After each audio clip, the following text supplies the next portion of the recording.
नमस्कार सभी को। दोस्तों आज हम बात करेंगे दो बड़ी खबर पे, दोनों अमेरिका से जुड़ी हुई है और उनका असर भारत पे भी डायरेक्ट पड़ेगा। उसमें पहली खबर ये है कि दिल्ली में अमेरिका के ट्रेड रिप्रेजेंटेटिव इनवाय आ चुके हैं, जो भारत के साथ नई ट्रेड डील के लिए निगोसिएशन करेंगे।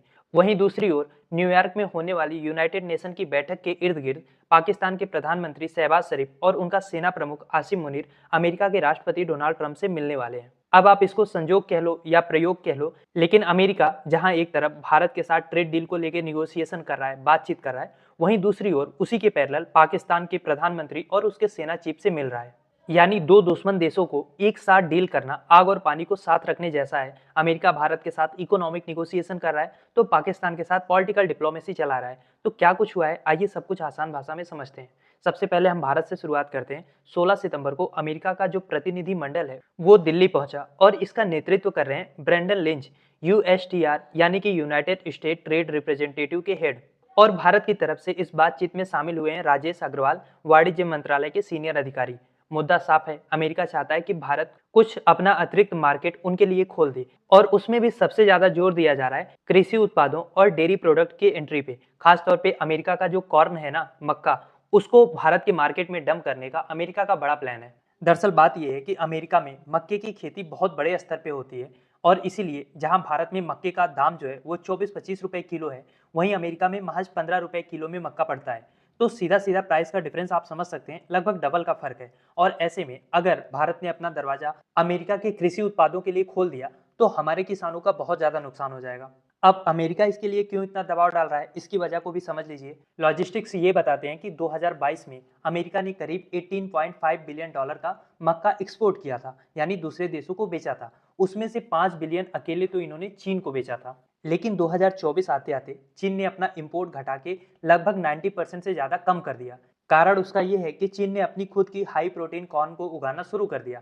अब उसका नतीजा ये निकला है कि अमेरिका के सामने मक्का बेचने का एक बड़ा संकट खड़ा हो गया। उनको बाजार चाहिए और सबसे बड़ा उभरता बाजार है इंडिया।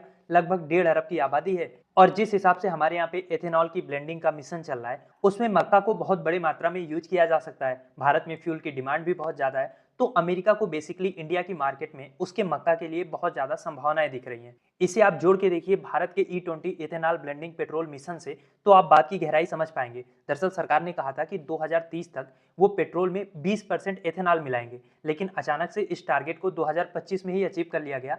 और आपको पता है इस एथेनॉल के लिए कौन सा रॉ मटेरियल यूज होता है? मक्का, ज्वार, बाजरा, गन्ना, और इसमें सबसे प्रैक्टिकल है मक्का। तो अमेरिका का सोच ये है कि भारत अपनी एथेनॉल प्रोडक्शन के लिए हमसे कॉर्न को खरीदे।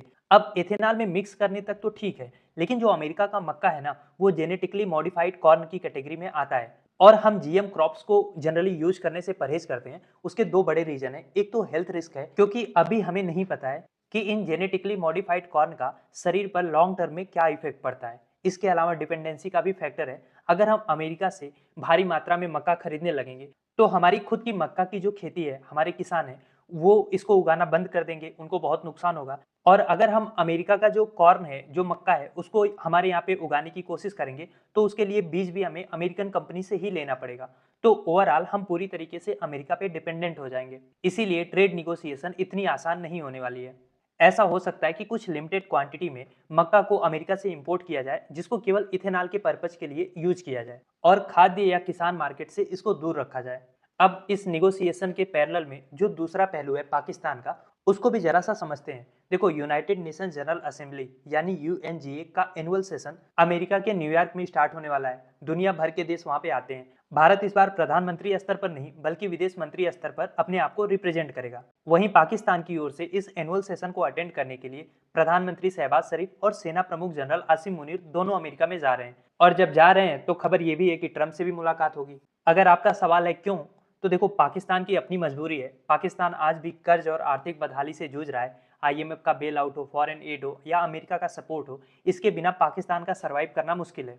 और ये तो एक तरीके से ट्रेडिशन है, जब भी पाकिस्तानी नेता अमेरिका जाता है तो बैकग्राउंड में क्या रहता है, उनको फंडिंग चाहिए, डिप्लोमेटिक सपोर्ट चाहिए। तो ऐसा नहीं है कि इस बार इससे कुछ अलग होने वाला है। आर्मी चीफ की मौजूदगी बता रही है कि पाकिस्तान की फॉरेन पॉलिसी सिविलियन से ज्यादा मिलिट्री चलाती है और दूसरी ओर अमेरिका को भी पाकिस्तान को किसी ना किसी तरीके से यूज करना है, इसीलिए आजकल पाकिस्तान को इतनी तवज्जो दी जा रही है, डिनर कराया जा रहा है, लंच कराया जा रहा है। दरअसल वेस्ट एशिया में इसराइल को लेके जितने भी अरब कंट्रीज हैं, जितने भी मुस्लिम देश हैं, उनमें काफी ज्यादा गुस्सा है। जिस तरीके से इसराइल ने कतर पे अटैक किया, कतर ओपनली कह रहा है कि इस्लामिक देशों को भी मिलके नेटो जैसा एक अलायंस बनाना चाहिए। मतलब एक इस्लामिक कंट्री पे अटैक का मतलब होगा सभी इस्लामिक कंट्रीज पे अटैक, और अमेरिका नहीं चाहता है कि पाकिस्तान इस कैंप में ज्यादा सक्रिय हो जाए। इसीलिए आप देखोगे कि जैसे जैसे इजराइल का अग्रेशन मिडल ईस्ट में बढ़ेगा, वैसे वैसे पाकिस्तान की जो कीमत है, पाकिस्तान की जो अहमियत है, वो कुछ दिनों के लिए वाशिंगटन में बहुत बढ़ने वाली है। क्योंकि अमेरिका समेत चाइना, रसिया, पूरे दुनिया को पता है पाकिस्तान इकलौता ऐसा देश है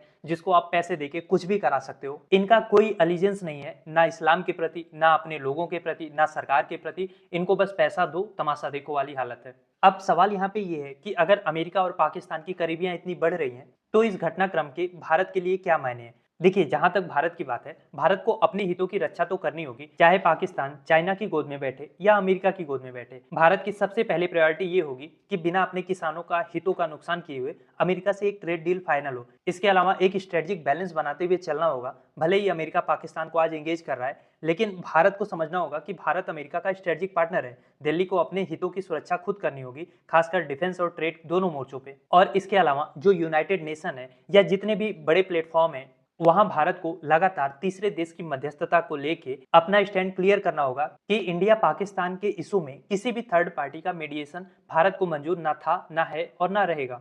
और सभी को पता है, इंक्लूडिंग पाकिस्तान, कि ट्रंप कितना अनप्रेडिक्टेबल आदमी है। कब क्या बोल जाए कुछ नहीं कह सकते आप। 2019 में याद होगा आपको, ट्रंप खुल के कह रहे थे कि वो इंडिया पाकिस्तान के बीच में जो कश्मीर का डिस्प्यूट है उसको मीडिएट करना चाह रहे हैं।